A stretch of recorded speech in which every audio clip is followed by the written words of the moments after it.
오늘은 크게 봐서 현재 청와대와 국회 또 청와대와 집권 여당 당청 간에 국회법 개정안을 두고서 지금 대립국면이 조성되어 있는데 이 부분 이야기하고 지금 메르스가 확산되느냐 아니냐 지금 이렇게 상당히 중요한 시점인 것 같은데요. 3차 감염자가 올 것이냐 아니냐 이 부분하고 그 다음에 고고도 미사일 체계 사드가 한반도 배치 문제 이 세 가지에 대해서 이야기 나누도록 하겠습니다.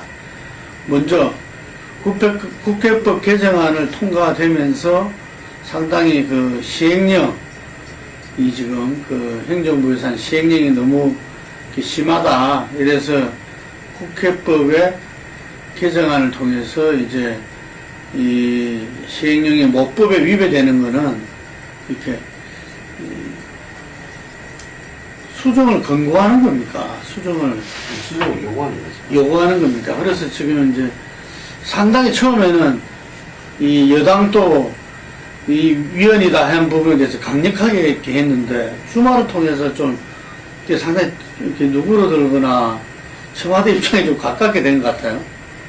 먼저 오늘 청와대에서 대수석 회의가 있었죠? 예, 수석 비서관이. 예. 여기서 이렇게 박 대통령이 이렇게 받아들일 수 없다라고 이미 못을 박아버렸습니다. 예, 못을 박았기 때문에 이제는 해석상 이제 아침 오전에만 해도 청와대는 이렇게 요번 국회법 개정량이 개정안 자체가 강제성이 있느냐 아니면 권고성이 뭐냐 가지고 여야가 입장을 통일해 달라고 요구를 했었어요. 청와대에서. 근데 그것보다는 이제 한 발 더 나간 강경한 입장입니다. 박 대통령께서. 그런 부분이 있기 때문에 현재로서는 이게 여당은 이렇게 김무성 대표 같은 경우는 청와대와 당에서 똑같아. 그래서 완전히 이렇게 또 꼬리를 많이 내리신 상태고 유승민 의원 같은 경우는 강제성은 없다라고 이렇게 좀 빠져나오고 싶어 하는데 친박계 최고위원들을 공격하는 것이 다 유승민 원내대표를 공격을 했습니다. 상당히 이렇게 좀 몰린 상황이고 지금은 이렇게 진일이 있으면 책임지겠다. 이 정도까지 이제 말씀하신 상황인데 현재로서는 이렇게 박 대통령께서 요지부동으로 강력하게 이제 원탕입에 여러 가지로 이렇게 정치권에 영향을 폭탄을 또 던진 상태입니다. 그러면 이게 어떻게 되는 거죠? 일단 대통령 거부권을 행사하면 다시 국회로 오잖아요. 예. 국회에서 지금 여당이 이럴 때는 3분 이상 통과되기 어려울 거잖아요. 그렇죠. 현재 김무성 대표 꼬리를 내밀면서 친박기도 마찬가지고 이것은 무산될 가능성이 크죠. 현재는 그렇게 예측될 수 있겠네요. 예. 지금 어떻게 보겠습니까? 네, 이 문제는 먼저 이제 왜 이런 국회법 개정안이 다뤄지게 됐는가 그 배경을 좀 살펴볼 필요가 있다고.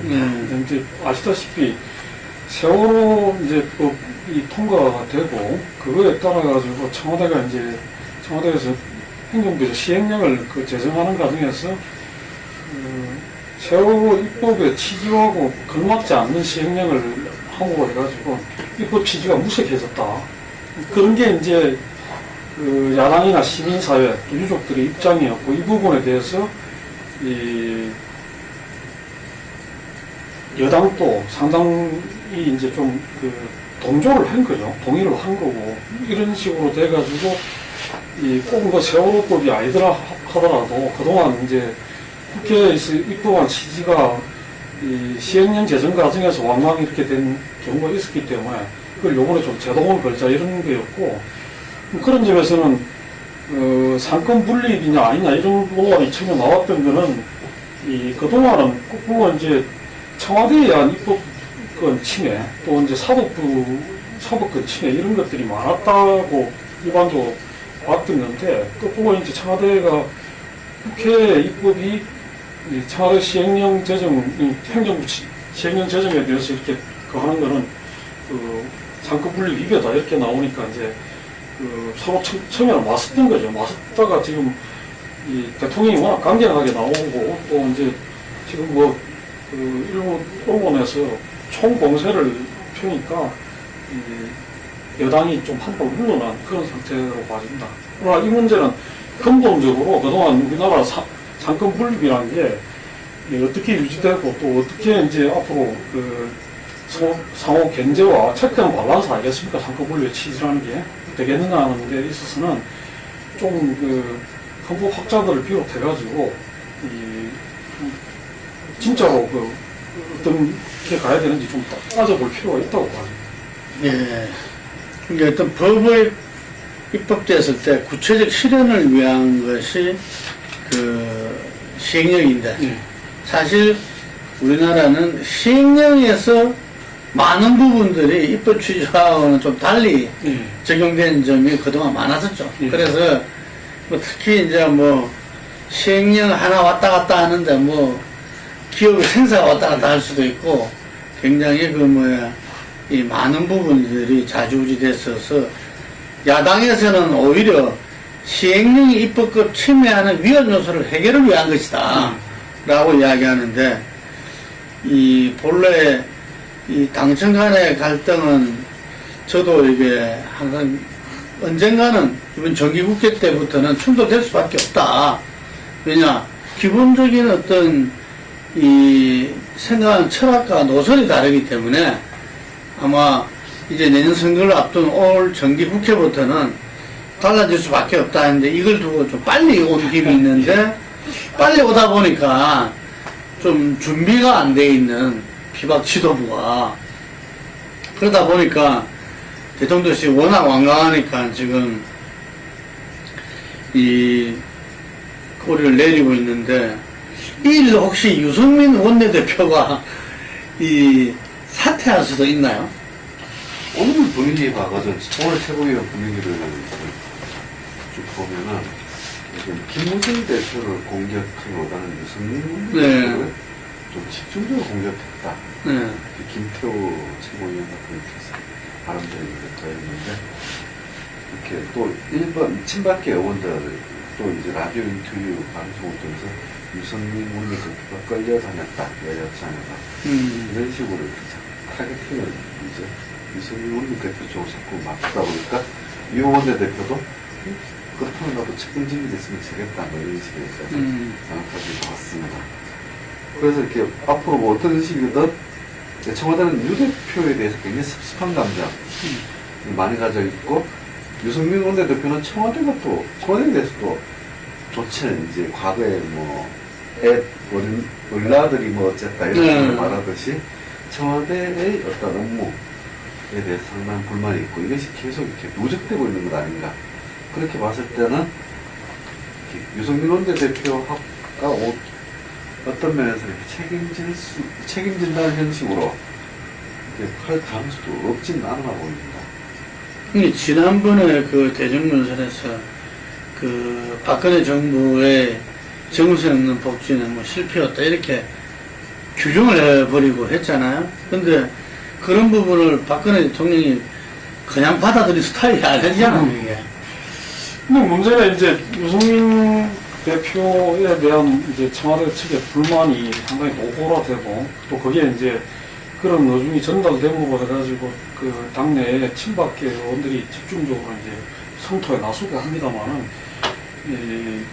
뭐 선출된 지 얼마 안 된 어떤 그런 나름대로 정통성을 갖춘 원내대표 아니겠습니까? 그 표결을 해가지고 그 선출이 된 상태인데 이걸 흔들어가지고 이렇게 낙마를 시킨다고 하더라도 과연 이 당청 간의 갈등이나 이런 게 진화되고 지금 그 친박이 원하는 대로 그럼 당이 거의 정리가 되겠느냐 그 점에 대해서는 오히려 더 호관이 더 증폭되는 거 아니냐 그렇게 봐지고 또 이제 그랬을 때는 지금 그 6월 국회 그 다음에 또 앞으로 정기국회를 놔두고 시급하게 또 이제 새롭게 그 여당 체제를 정비해야 되는 문제가 맞닥뜨리게 되는데 과연 답이 있느냐 그렇게 봤을 때는 뭐 저렇게 흔든다고 하더라도 그건 또 쉽지가 않을 거다 그런 생각도 듭니다.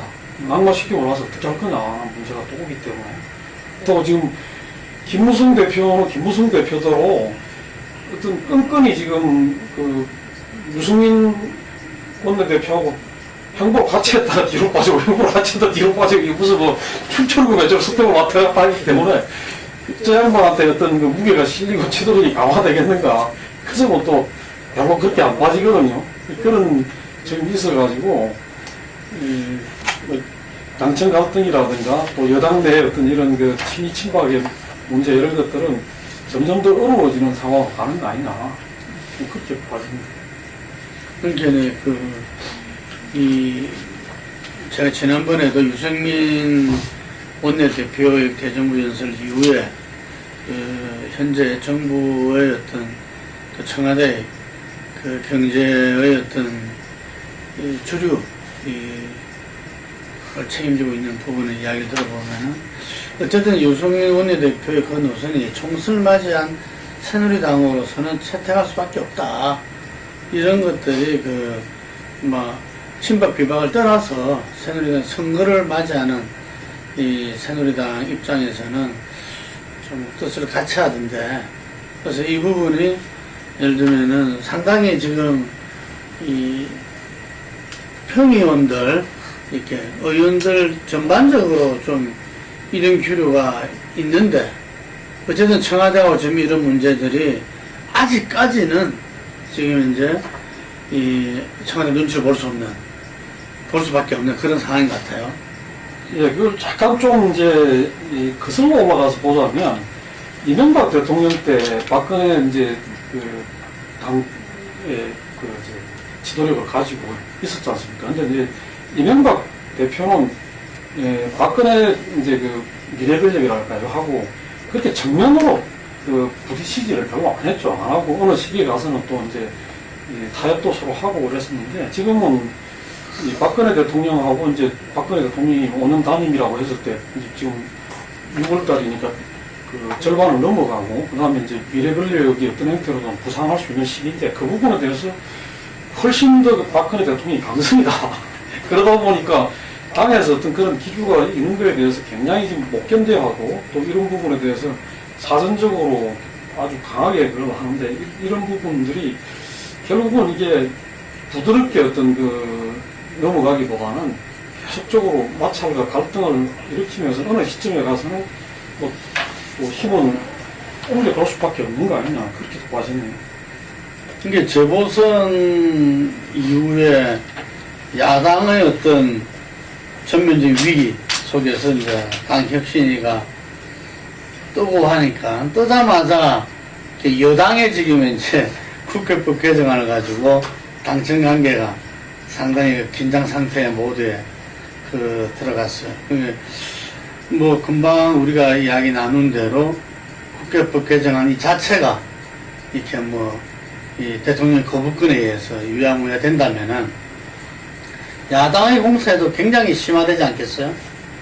그렇죠. 야당은 이제 기본적으로 이번 사건 발단이 이렇게 세월호 시행이나 대통령 말씀하셨듯이 모법의 취지를 어긋나는 방식으로 넘어왔기 때문에, 근데 이것을 원래는 조사 1과정이라고 해가지고 과장만 교체해달라 협상을 했는데, 이것이 이제 정부 쪽에서 도저히 이렇게 해수부 쪽에서 받아들일 수 없다, 받아들일 수 없다 하면서 이렇게 예전부터 몇 번 되어 왔던 국회법 개정이 예전에 몇 번 있었습니다. 네, 있었다고. 네. 이걸 건드렸는데 이걸 이제 받아주면서 이제 문제가 발생했습니다. 근데 기본적으로 사실 이렇게 청와대가 생각하듯이, 정부가 생각하듯이 시행령에 대해서 이렇게 일일이 국회가 못보를 가지고 끌고 넘어지면은 행정부의 이렇게 행정 능력 자체가 상당히 이렇게 침해당하는 건 맞습니다. 요번 경우 세월호 시행령만 가지고 딱 해석하는 게 아니라 모든 법 시행령에 대해서 이렇게 광범위하게 해석되면은 현재 청와대 박 대통령이 생각하는 침해다라는 것은 또 틀린 얘기가 아닙니다. 그렇기 때문에 법권 행사는 굉장히 높은 거고, 이것을 가지고 또 새 정치하면 또 안 싸울 수가 없는 문제가 있습니다.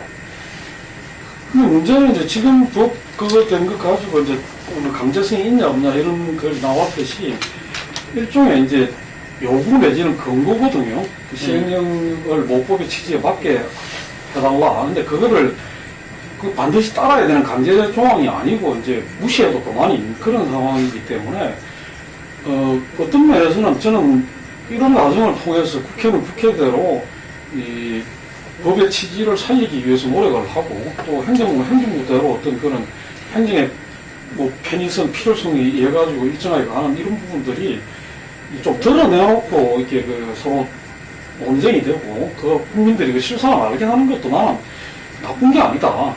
그 체크앤 밸런스라는 게 그런 속에서 그 이루어질 수 있는 거 아니냐 그런 점을 본다면 너무 지나치게 이게 무슨 뭐 저거다 이렇게 이야기하는 거는 침해다 뭐 내지는 또 그거다 하는 거는 좀 과도하지 않나 이렇게 봐지는 측면도 있습니다. 당연 우리 국민들이 이번 기회를 통해서 다시 상급 분립에 대해서 또 헌법에 대해서 새삼 이렇게 이 전국민적 교육을 할 수 있게 된 건 다행인 것 같아요. 과연 그 대통령의 거부권에 의해서 또다시 그 여당 지도부가 이렇게 그 고개를 숙이고 아마 그래 되면 야당으로부터 온갖 수모를 겪을 수밖에 없겠죠. 상당히 야당이 공세를 취할 수 있겠지만 또 야당도 지금 혁신위가 이 운명이 어떻게 될지는 지금 모르는 거 아닙니까? 본민께서 잠깐만 혁신에 대해서 한 말씀 하고 넘어가죠. 예, 이제 그 양측면이 있는 거죠. 이게 당청이라고 봤을 때는 여당이 이제 다시 대통령의 머리를 숙인다는 거지만 청와대와 국회라는 측면에서 봤을 때는 대통령의 거부권 행사와 국회 전체가 이렇게 하려고 했던 게 무산되는 거니까 그 점에서는 야당도 자유로울 수가 없다. 그리고 이제 그거에 대해서 지나치게 또 야당이 그랬을 경우에는 통과를 못 시킨 상태로 무산된 건데 야당이 좀 상황을 좀 무리하게 끌고 갔다 이런 것도 직면할 수 있기 때문에 그 점에 대해서는 양측면이 있다고 봅니다. 그리고 야당 내의 핵심은 지금 뭐 조금은 이제 숨고르기로 들어가갖고 사람을 지금 인선하고 있는 과정인데 말은 무성하지만은 실제로 이제 저런 문제 결국은 지금 자꾸 부각되는 거는 이 물갈이 문제가 부각이 되면서 당내 곳곳에서 좀 이제 반발 기류가 나오고 그런 것들을 어떻게 이제 한편으로는 다독이면서 또 한편으로는 본연의 어떤 그런 혁신의 그걸 관철해 나가느냐 이런 두 마리 토끼를 잡아야 되나. 한편으로는 갈등이나 어떤 그런 분열도 봉합을 해야 되고 또 한편으로는 그야말로 누가 보더라도 어느 정도는 핵심이 됐구나 하는 두 마리 토끼를 잡아야 되는데 참 쉽지 않은 어떤 기로에 서 있는 게 야당의 지금 주소가 아닌가 싶습니다. 예. 다음은 메르스 확산입니다. 5월 20일 확진 이후에 18명까지 늘어났는데 중동 국가보다도 많은 발병자 수라고 그러는데 이 정부의 어떤 이 안전에 대한 대응, 보건당국에서 국민들이 지금 굉장히 분노하고 지금 반발하고 있는데 초기에 느슨하게 대응한 것이 하루 자초했다. 이런 평이 많죠? 예. 예. 지금 이 메르스가 뭡니까, 이게? 그러니까 중동에서 발생한 중동호흡기 증후군이라고 하는데 그게 아마 낙타에서 이제 매개체로 해가지고 그렇게 하는 모양이에요. 근데 우리나라는 낙타가 한 마리도 없는 나라 아닙니까? 오늘 하태경 의원이 낙타가 한 마리도 없는 우리나라가 세계 4번째로 많은 환자를 갖게 됐다는 건 정말 납득할 수 없다. 이렇게 보건당국을 질타를 하기도 했던데 이게 이제 처음에 들어왔을 때 대단히 안이하게 대응을 했다. 왜냐하면 이미 작년에 사우디 같은데 초기 전파율이 7명, 8명까지 가는 사례가 발생을 했는데도 뭐 평균 1.8명 내지는 0. 몇 명이다 이래가지고 이거는 전염률이 낮다, 확산률이 낮다고 봐가지고 다 그냥 각자 집에 가서 알아서 격리해가지고 그거 하라고 자가 격리를 하라고 했는데 그게 지금 이렇게 급속도로 확산시키게 된 그거죠. 지금까지 18명이 나왔지만 그 중에서 13명, 14명이 초기 환자가 있었던 그 병원에서 내지는 초기 환자와 관련된 사람들한테서 쏟아져 나온 거기 때문에 그때만 그 부분만 적절하게 좀 그걸 했더라도 이렇게까지 심각해지지는 않았을 거 아니냐. 그럼 이거는 꼭 마찬가지로 지금 우리가 세월호 사건 때도 골든타임을 놓쳐갖고 이 엄청난 그 아까운 생명을 희생했다 하는 식으로 이것도 초기에 어떤 그 초동대응 골든타임을 제대로 그 포착하고 대응을 못함으로 해가지고 이렇게까지 지금 온 국민이 다시 공포에 들어야 되는 그런 상황이 된 거 아니냐. 그런 의미에서 보건당국이 뭐 뒤늦게 뭐 개미 한 마리 그 나가지 못하도록 하겠다는데 그 시점에는 이미 지금 그 한 사람이 중국으로까지 가가지고 중국에서 막 반발이 일어나고 국제적인 문제가 되고 한 상황인데 참 그 어이없는 상황이라고 할 수밖에 없습니다. 근데 이게 1일 현재 격리 대상자가 682명으로 늘어났는데요. 3차 감염 시 통제 불능 상태가 된다는데. 확진을 받은 한 명.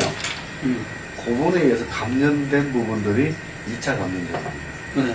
그 주변에서 이쪽 해가지고. 근데 이분들이 이렇게 자가격리를 통해서 지금 돌아다니다가 현재까지는 1차 발병자 주변의 사람들입니다. 그게 2차 감염입니다.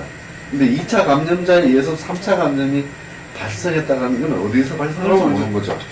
적공으로 가버리기 때문에 지금 한 명이 18명으로 왔는데 18명에서 그 사람들이 각자가 지금 감염시키기 시작을 하면 그 대상국 범위가 무한대로 막 넓어진다는 이야기죠. 그리고 이제 3차 감염이 나올 경우에는 지금 이게 이제 외국에도 나가 있고 뭐 국내에도 여러 군데서 지금 흩어져 있기 때문에 지금 뭐 격리병동 자체가 부족해갖고 지금 환자들을 뭐 지금 그 환자라기보다는 격리 대상자들을 부산으로 대구로 막 그 이송하고 하면서 전국이 지금 뒤숭숭해진 상황이거든요. 그러니까 이제 3차 감염이 확인됐다. 감염이 되고 있다고 나오게 되면 이건 좀 차원이 다른 문제로 갈 수 있다. 차원이 다른 문제라는 것은 뭐죠? 그럼 그 범위가 너무나 넓어지기 때문에 이 지금에서 이렇게 그 대상으로 통제하고 그 하는 형식으로 갖고는 감당이 안 된다는 이야기거든요. 그때는 어떻게 할 수 있는 거죠? 그렇죠. 그때 가서는 이제 뭐 지금 같은 그 적으로 되는 게 아니고 다만 지금 이제 한 가지 그 다행스럽게 생각하는 거는 그 2차 감염자 중에서 상태가 아주 심각한 사람은 숫자가 많지 않고 나머지는 조금 진정 단계에 들어갔으니까 뭐 한국이 과거에도 보면 사스가 그렇게 그랬을 때도 사스로 인한 사망자는 좀 그 상대적으로 외국보다 작았다. 그렇기 때문에 메르스도 이 확산은 됐지만 그것 때문에 생명을 잃거나 하는 극단적인 상황이 대량 발생하는 것은 좀 제거할 수 있지 않겠나 하는 그런 일말의 희망은 가져봅니다만 만약에 3차 감염으로 이 그 확산돼 버리고 나면 그때 가서는 이 대응 체계를 전면적으로 새로 짜야 되는 거예요. 저거랑 마찬가지입니다. 구제할 때 처음에 요만큼만 하면 됐다가 이게 퍼져나가고 나서는 그게 다 동원돼 갖고 해야 되는 그런 거는 똑같다고. 근데 우리가 세월호 참사 후에 국민 안전 시스템을 강화했다 그러는데 여전히 안전 부실 문제는 뭐 일만 생겼다고 이렇게 나타나네. 지금 보건당국이라든가 병원 측이 자가격리라고 해가지고 이렇게 변명 아닌 변명을 하셨는데 자가격리라는 게 과연 매뉴얼성이 있는 것인지도 확증하죠. 또 그 의사결정을 누가 했는지도 지금 아직도 이야기를 안 하고 있습니다. 그러니까 이런 부분들 명확한 책임 주체도 없고 의사결정을 내리는 데 있어서 근거도 없이 지금 초기 8일 동안 그렇게 하면서 지금의 문제를 키웠는데 이게 예전에 아까 본부장님께서 말씀하셨듯이 세월호 사건 그때만 해도 창문만 깨도 되는 것을 라고 아쉬워하는 점이 있지 않습니까? 그 골든타임. 똑같이 우리는 현재 골든타임이 지금 날아간 상황입니다. 예. 그럼 거기에 대해서는 지금 현재는 자가격리라는 부분들. 그 자가격리가 있는 상태에서 한 분은 이렇게 중국까지 갔지 않습니까? 예. 그 중국까지 갔는데 이분이 직장인이라고 얘기를 하는데 회사에서 메르스 때문에 못 갑니다라고 말할 수 없는 것이 또 한국 현실입니다. 그러니까 이런 여러 가지 보았을 때 자가격리가 아닌 강제 조치, 그걸 끌어내지 못하는 이건 누가 책임져야 되는, 누군가는 책임을 져야 되는데, 현재 여기에 대해서는 이제 아무도 이야기를 하지 않는 거죠. 그러니까 똑같은 상황입니다. 골든타임을 놓치는 그 과정, 우물쭈물하는 과정, 또 책임지지 않는 모습. 그때나 지금 메르스 사태나 비슷한 패턴이다. 이렇게 봐야 되는 겁니다. 어째 말하면 3차 감염자가 한노을들이 지금 기도하고 있는 심정이겠네요. 예. 하여튼 온 국민이 지금 점점 불안의 도가니에 들어가는 것 같습니다. 고고도 미사일 체계 사드 한반도 배치가 지난번에 그 국무장관이 와가지고 좀 공론화의 시발을 건 것 같아요. 우리나라에는. 예, 그동안 뭐 이렇게 뭐 전혀 논의하지도 않았다. 뭐 이렇게 그 됐다가. 그래서 중국의 임민군 부총참모장이 한민국 국방장관에게 공식적으로 사드 한반도 배치에 대한 우려를 표명을 했네요. 드디어. 예. 몇 번 있었죠. 몇 번 있었는데, 이제, 이 캐리 국부가 와서 이제 그런 걸 하고 또 그걸 받아가지고 미국에서 또 이제 뭐 연구 주둔 내지는 연구 배치 이런 이야기가 나오고 그러면서 이제, 미국이 이번 그 박근혜 대통령 방미 때 이걸 본격적으로 이 공론화를 하려고 하는구나. 또 그 부분에 대해서 한국 정부도 이제 요구가 있으면 그 응하겠다는 식으로 지금 이야기가 나오고 있는 상황이기 때문에 중국의 우려가 상당히 커지고 마침 그 시점에 오늘 자 이제 그 한겨레 신문을 보면 사드가 왜 이게 그 북한 경제용이 아니고 중국 경제용인가가 아주 미국 측 어떤 그런 그 미사일 전문가들의 분석에 의해갖고 그 일면 톱으로 크게 실렸어요. 그래서 이게 뭐 그러다 보니까 어제 이제 중공군 인민군 이제 참모 총장이 또 다시 이제 세 번째로 지금 그 참모 총장이 한번 이야기를 하고 그다음에 또 뭐 정치적인 그 위치에 있는 분이 또 이야기를 하고 이번에 또 이야기를 했는데 한민구 장관 대답은 전문보다는 훨씬 또 좀 중국의 간섭을 배제시키려고 하는 그걸 담고 우리가 주체적으로 판단해서 알아서 하겠다 이런 식으로 대답을 했어요. 그래서 이건 뭐 좀 오히려 배치 쪽으로 지금 우리 정부가 가고 있는 거 아니냐 이런 이제 그걸 주는데 만약에 그렇게 됐을 경우에 지금 뭐 아시다시피 우리 경제가 지금 대단히 어려워져 있잖아요. 그러니까 엔저 때문에 지금 수출이 지금 급락을 하고 있고 근데 이제 제일 큰 지금 문제는 중국 시장이 대단히 불안정하다. 불안정한데 이게 지금 이 문제가 겹쳐가지고 중국이 만약에 일정한 어떤 그런 대한국 경제 제재나 이런 게 나올 경우에는 정말 심대한 타격을 받을 수 있다. 이런 문제이기 때문에 미국과 중국 사이에 끼어가지고 참 어려운 기에 놓일 수밖에 없는 그런 상황이 아닌가 이렇게 봐집니다.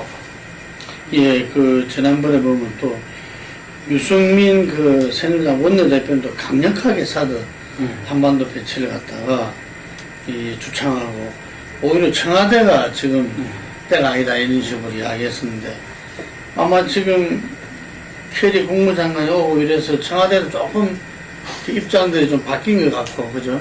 그래서 본격적으로 미중 간에 군사적 갈등이 있으면은 우리나라로서는 상당히 곤혹스러울 수밖에 없겠네요. 지금도 곤혹스러운 단계고요. 앞으로 더 곤혹스러울 것 같은데, 기본적으로 사드라고 하는 것이 아까 이제 말했듯이 우리 정부 쪽도 알고 있는 내용입니다. 북한의 미사일 방어 체제 또는 이걸 막기 위한 것이 사드다라고 하는 건 사드는 아니다라는 걸 알고 있는 거거든요. 이건 기본적으로 미국이 자기 영토를 방어하기 위해서 하는 부분들이다. 특히 이제 북한 같은 경우는 얼마 전에 잠수함 발사 탄도 미사일 시험 이런 걸 봤을 때는 사드는 한반도에서는 아무런 실질적인 효과를 그리는 없다. 이런 상황입니다. 그런데 여기서 이제 실질적으로 그러면 우리나라 정책 담당자들이 고려하고 있는 것은 한미동맹입니다. 한미동맹에 대해서 연속성을 어떻게 끌고 가고자 하는 쪽은 사드 배치를 주장하고 있고, 한미동맹 부분들이 현재와 같은 상황에서 좀 벗어나야 되지 않겠느냐라고 보는 쪽이 사드의 좀 비판적인, 이런 분위기입니다. 또 그런 부분에서 이렇게 우리나라 정부로 봤을 때는 전시작전권이라든가 이런 부분들이 다 미국에 가 있는 게 있기 때문에 미국의 요구를 받아들이기 굉장히 어렵지 않겠느냐. 요구를 거부하기는 어렵지 않겠느냐. 이렇게 보여지는 부분입니다. 예, 하여간에 지금 사드 문제가 이 수면에 이렇게 정식적으로 떠오르진 않으면서도 이제는 공론화 단계를 갖다가 저 밑에서부터는 이렇게 울미듯이 오는 것 같습니다. 이제 국민들과 좀 같이 하는 이러한 어떤 정책 판단을 해야 되는 그 순간이 올 수도 있는데 미중 간에서 아마 본격적으로 우리가 중간에 낀 이 위치에서 내려야 되는 그런 판단 선택일 수도 있으리라 봅니다. 오늘 여기까지 하겠습니다.